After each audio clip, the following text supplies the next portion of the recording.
Hi, my name is Cassia Mize, and I'm a licensed financial professional in the state of Maryland, and you're watching TM University.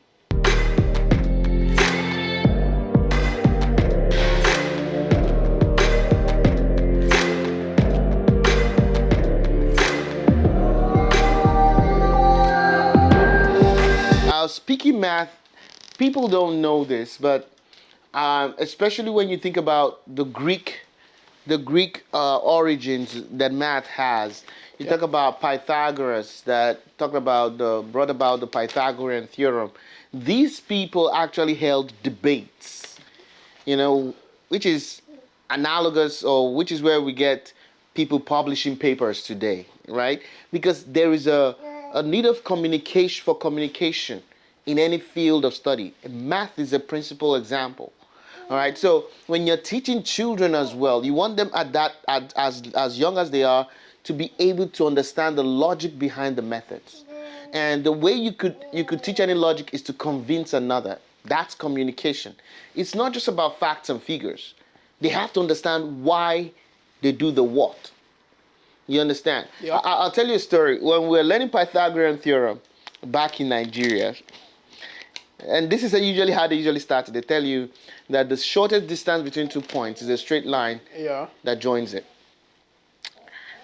After we've learned Pythagorean theorem, years later, that we learned it in high school, years later in college, somebody said, do you know, I didn't quite accept it when they told us that the shortest distance between 2 points is a straight line that joined it. I said to the guy who asked that, I said, wait, why did you accept it? That is true. He said, here is why I didn't believe it. I didn't think it was true. Because when I'm walking from school home, if I pass the main road, which is straight, I take longer than if I take shortcuts to get home. You understand? Yeah. Now, again, I like logical thinking like that. Because only when you understand it from such practical perspective would you understand what you're doing on paper. Here's the thing, though. If a student today in my sessions talks to me about that, I'll show on the board that what you call the fastest distance or the shortest distance being a straight line, what's the alternative? You make a curve around it, or you go different ways. If you measure the length, you would find that to be way more. Now, the shortcut he talked about would look more like the straight line than the main road path from home to school. You understand? So, but can you explain that? Do you know reason why? Because, like, why there's a straight line? Yeah. Yes. Why? Of course, if you want to go, it's just like if you're traveling from here to Nigeria, right? Yeah. A direct flight would take you there sooner. Yeah. It's direct. If you went with a connecting flight, you would take a longer time, not just because of the layover period, but because you're going someplace else before having to venture to Nigeria. Yeah. The only time there may be delays is if your direct flight, maybe for weather reasons, it's cut short. You have to stop somewhere temporarily before going directly again. But my point is, anytime you're going a direct path, like your distance from me and the camera is the shortest distance. Any other path I take will be longer than this. Yeah. Do you understand? You made mention of, say somebody is going to Nigeria, right? Mm-hmm. Straight flight is faster. Right. If you connect, it's longer. But when you fly straight from US to Nigeria, it looks boring.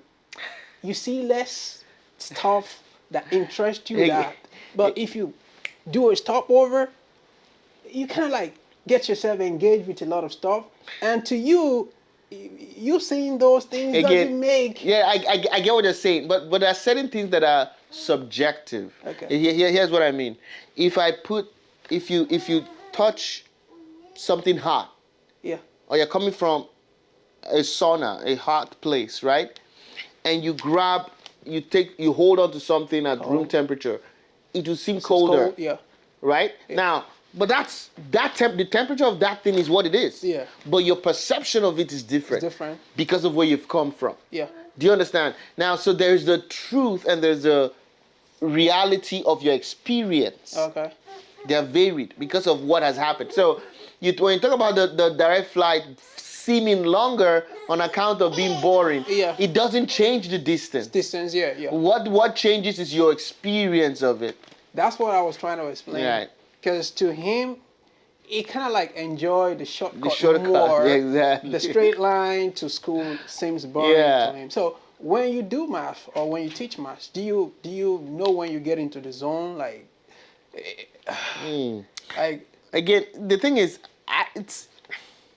it's not necessarily putting up a performance, because you want to keep in mind you are not the subject of this. Even if you're the principal actor, the subject is the student, right? So there's a period in the first 5 or 10 minutes where I want to get into their minds what they know. Sometimes they don't give me much to work with. So that makes me take all the more time to develop the idea gradually. So if, for example, the student is saying, a seventh grader, and so this has happened recently, seventh graders are saying, oh, we're learning slope. Now, slope could be anything. I could draw a hill and say, this is up the slope, down the slope. It doesn't even make sense saying we're learning slope. What they are really learning is how to calculate the slope of a line. But students would just take the key point or the key word, slope. We're learning slope. learning slope. Now, it's incumbent on me now to teach what the concept of slope means. Teach them that if I drew a line, that it's not horizontal, it's not vertical, that it's got to be a slant line. And now there are different degrees of slantness that you could get. Some could be 45, more 60. slowly stepped, some could be very sharply stepped. Now the varying degree of the steepness of the line is what's known as slope. Now when they understand it in that layman Context, language, then you can build upon them to begin to talk more high sounding. Slope is the constant rate of change of y with respect to x. You can take them to the coordinate plane and then they make better sense of it. Now, but the problem is the way it's taught in school is more about doing the work that comes with it.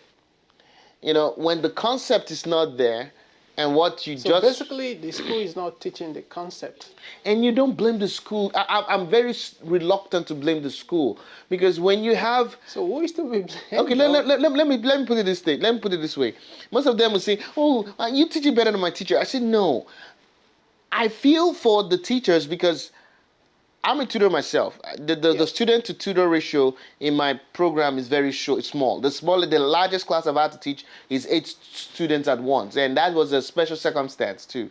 So on average, what I have to teach is about 3 or 4 students at a time. Now imagine a class of say 15 to 20 students. In some cases, it could even go as far as 30. Now, you also have a period or a particular duration of course completion. You have to finish this particular topic, say in 2 weeks, or maybe 1 week, and you move on to another topic. Because you have 13 weeks in a quarter, you have to finish all of these things, you have to ramp them up in this period. Now, do you think you would have to account for every Tom, Dick, and Harry's understanding of every topic before you move on? No. You are. But at what point can you move on to the next? When the next week comes around, you say we're moved on. And but even with the student, you mean me? Yeah. Oh no, me. When you teach, do you have to make sure everybody in the class? And it's part of what I had with the meeting with the parents yesterday. It's one of the challenges I highlighted, because sometimes parents meet me and say their students are struggling in math, and I tell them it's one of two things here. We can work toward getting your students very quickly improve their grades. All right, I could just teach them and go examples, and then it just be robotic about it. You see a question like this, do this, do this, do this, you can get the answer. Or you could take it gradual with them.